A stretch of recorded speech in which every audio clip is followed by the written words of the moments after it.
there's a huge potential for tourism in Oman.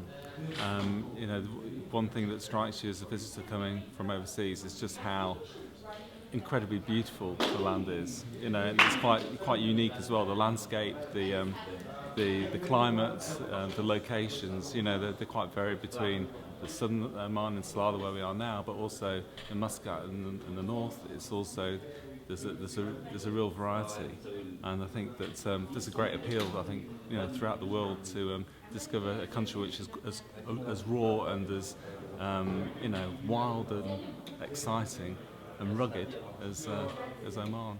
So our project is called Green Salalah Accommodation, and so that's kind of split into three parts really. The green being environmentally sustainable, the Salalah essentially being located in the area, so it's kind of site specific.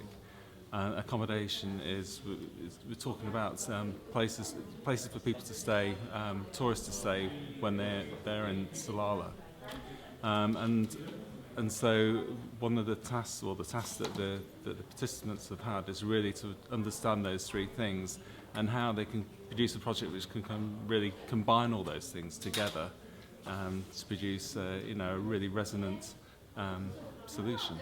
There is massive potential in this project, and our study we're looking at this week is in Salalah, but I think the principles that the participants have looked at, and the project that they've come up with, I think has national significance really for the country and the country's tourism, and I think it really promotes something which is intrinsically Omani in terms of